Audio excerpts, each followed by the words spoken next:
This video is going to focus on the 1-minute activities that help to strengthen phonemic awareness. Phonemic awareness is often a missing component in our struggling readers. They struggle with hearing sounds, blending and segmenting sounds, and also manipulating sounds. These 1-minute activities work on all of these skills. They start at level D and go all the way, I think, through level N. And when we give the PASS test, we get a good idea of what level is automatic for them and what level is an instructional level.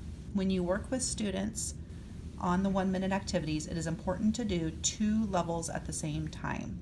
So you're going to start with a level that's automatic, where they can answer every question in 3 seconds or less. The next level will be instructional, when they maybe are correct but not yet automatic, or they require manipulatives because they're miscuing on some of the words. So you want them to be in those 2 levels in one session, because that way they're practicing and then also being taught something new as they move through the levels. Okay, so I want to show you the manipulatives. I think most of you have these, but I just want to remind, the big squares are used for syllables. So when you have words from level D and E with 2 and 3 syllables, you will use these to help students with those kind of miscues on those levels. The smaller squares are for individual phonemes. These are the ones that you would use for all the other levels where a sound is being deleted or a sound is being substituted. Okay, so as I go through the levels and you're trying to decide where you're going to start with a student automatic, you want to go to their PASS test and see the last level that they were automatic and start there. See if they are still automatic and work through that list. Your second list should be the next level up. So let's say that the student was on level E, and that is a syllable level, and he was automatic, he or she was automatic. Then you would do this level with them and then move up to an instructional level, which would be level F, which would be the onset rhyme level. Okay, so we're thinking intermediate grades. Most of them are probably past this level. Let's say they are in the phoneme level, because that is going to be your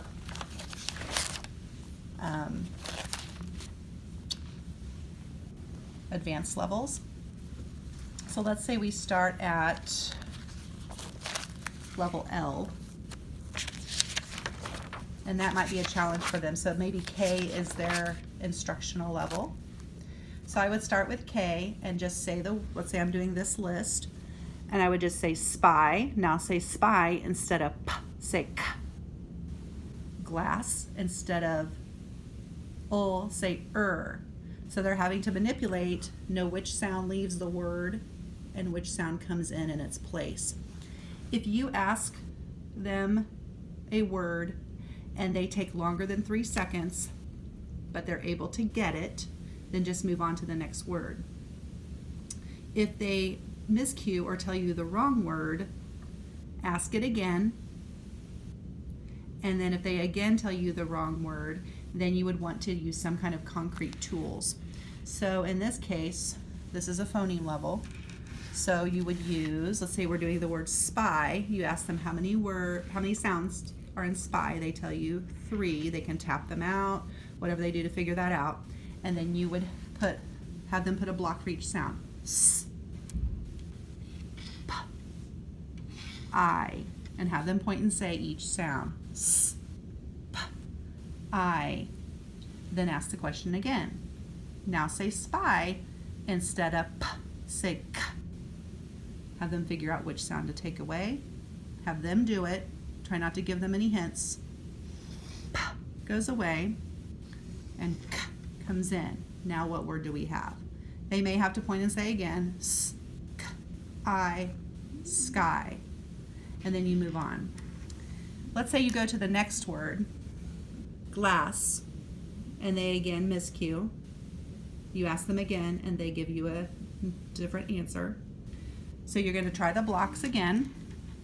You're going to do that same thing that we just did. But if they're still struggling with that, and sometimes this happens, you would want to go to a more concrete, even a more concrete thing, and give them letters.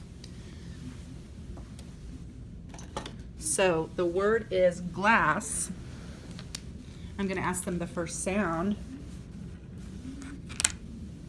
I'm going to ask them the first sound, and they say G, and I'm just going to write it. And then they say O, A, S.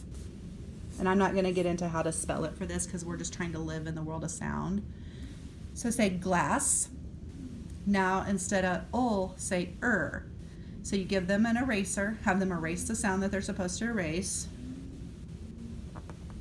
and then say, instead of O, say and then put in the right spot, and then have them read the word.